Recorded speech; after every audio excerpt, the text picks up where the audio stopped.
Teaser on Sunday absolutely sucked, didn't it? I'll tell you what, if you had asked me if there was any chance, the most remote possibility, that Minnesota and Dallas, two teams coming off losses to kick off their season on the road, would lose yesterday in their home openers, I would have told you there wasn't the slimmest chance of hell.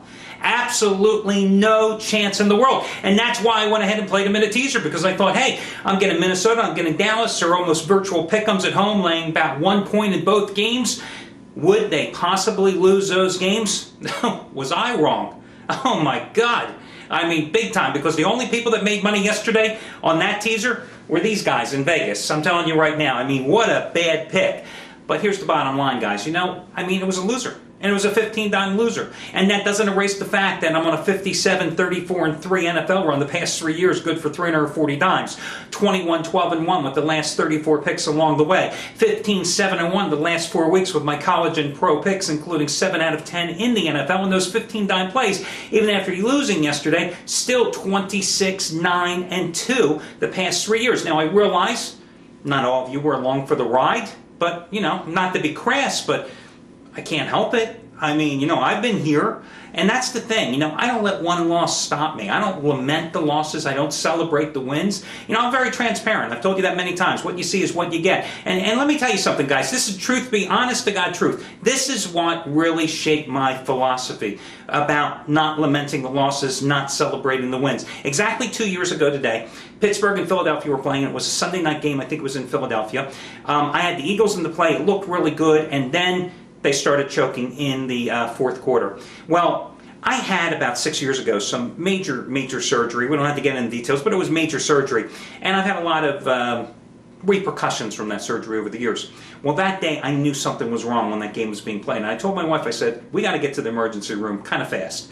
So pile into the car. My wife's driving me down to the emergency room. It's like a 45-minute drive. And the whole time I'm listening to the Eagles-Steelers game, and I'm getting worked up over this game. And my wife's telling me, relax, will you? Relax, will you? We're almost going to the hospital. Relax.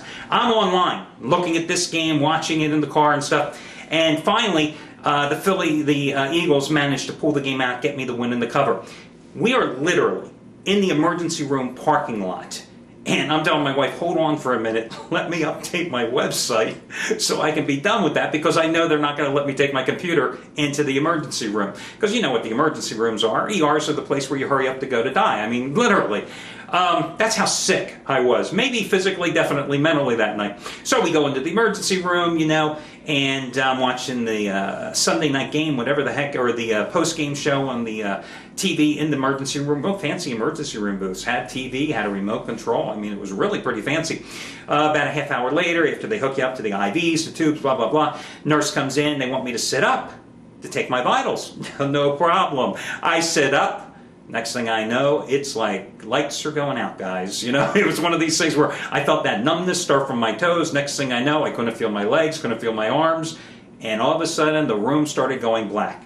Don't remember anything else at that point. Now, I'm going to tell you, I did not see the light at the end of the tunnel. The angels did not sing. I didn't see any angels in white around me or anything like that. I did wake up to the fact of, three things struck me. One, a lot of people suddenly in the room, when there was just my wife and one other person, when I last remember, were screaming my name, asking me if I could hear them. Two, that damn nurse that did a lousy job putting those IVs in this hand, put another one in here, and I thought, damn, this is hell, because it must hurt or I must still be alive. And the third thing I saw was, do you know how big those needles are when they get ready to plunge them into your chest, into your heart? Those suckers are big. I'm glad I woke up at that very moment. Long story short, I was declared systemically dead, I think is the fancy term, because I crashed in the ER and had no vitals there suddenly. So it was a very interesting experience, but I got to tell you, at that point, and for the rest of the next 8 or 9 hours, when they put me through a battery test where I was afraid to move, thinking I was going to die again, I kept thinking, I was worried about the Eagles-Steelers. I was worried about getting my website set up for the Monday night game between the Chargers and whoever the hell they were playing that night. New perspective, guys. It's a game. It's a bet. It's a play. It's not where life and death. And if you can't handle my philosophy on it, well then I think you all should have that same philosophy, because you should never be gambling more than you can afford to lose. And this is the fun and games part, you know? It's entertainment. That's what it's supposed to be. Never should be betting more than you can afford to lose. Never should be putting your mortgage money, your rent money, the food money that should be putting food on your table on the line for a gamble. This is supposed to be fun and games. So that has shaped my philosophy. As for the Monday night game, of course, the next 6 days I was in ICU. I updated my website nonstop and did it anyway. So, you know, I'm kind of sick that way anyhow. But, you know, tonight we've got an interesting game. We've got San Francisco and New Orleans playing. You know, a lot of ways you can look at this game. I mean, let me tell you this. First of all, before we even break the Monday night game, the reason yesterday was so difficult, not only for myself, but most handicappers at this site and most gamblers out there, is because, again, the dogs prevail. And I always tell you that when dogs are barking at a high clip, a high percentage clip, only two things are happening, and they're both bad. One, sports books, these guys are making a lot of money, and gamblers are losing a lot of money. To wit, yesterday, the underdogs went 9-5-1 against the spread. They are now 17-12-2 on the season. That's not good, guys. I'm telling you now. Home favorites yesterday, 5-6 versus the number, 9-1 on the year. Road favorites yesterday, 0-3-1 versus the number, 3-8-1 so far on the season. And yes, New Orleans is a road favorite here tonight, the defending Super Bowl champions. In terms of totals, 7 of the 15 games went over yesterday, which means 8 of them stayed under. On the season, the under has come in so far to the tune of 18-11-2. And I'll have your over-under free pick on New Orleans and San Francisco in just a moment.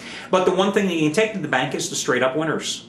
Got that crystal ball, guys? I'm telling you, the straight-up winners. 12-2-1 yesterday. The only two that failed to cover, the Eagles and the Raiders. 25-4-1 the straight-up winners are against the spread so far this young season. That after hitting in a 95% clip in preseason. Last year, preseason through the Super Bowl, cashing in at an 82% clip. Now, tonight, you know, the Monday Night Dogs, 2-0 sweep last week. I had one of them. Baltimore winning outright. KC was the other one. Also an outright winner as a home pup against San Diego. Dogs are on a 9-4 Monday night run dating back to the last season. 8 of the last 10 Monday night games have stayed under the total. But long-term, over-under Monday nights, 21-13-1. Over 21-13-1 over the total, the last 35 Monday night contests. Now, on one hand, you have New Orleans coming in here with 2 extra days rest. Well, that 2 extra days rest really helped the Minnesota Vikings yesterday, didn't it? Yeah, I know that one. They are 0-5-1 in their last 6 regular season games versus the odds makers, 4-9-1 their last 14 games overall versus the spread. But on the positive side, they've won 5 straight in the series on the field. They've won and covered 7 of the last 9 meetings. Last 2 have been blowout wins. But here's an interesting obscure stat I thought I'd pass on to you. Do you know defending Super Bowl champions in week number 2 are 7-17 against the spread the last 24 years? I don't know if it has any relevance. I don't think it does, but it sounded like a really cool stat, right? I mean, you got to be impressed by those numbers. As for the 49ers, they are 8-2-2 against the spread as an underdog their last 12 times, getting points. And, of course, they've been a great play over the years since 1980 on Monday night, 21-10 straight up, 28-3, 20 wins, 8 losses, and 3 pushes against the spread in that stretch. But let's see, that was Joe Montana, Steve Young, and even Jeff Garcia at quarterback, not Alex Smith. So you have an interesting dilemma here tonight. You've got a game that's priced 5.5 to 6 points. Which way you go? I've got a 5-dime play on this selection.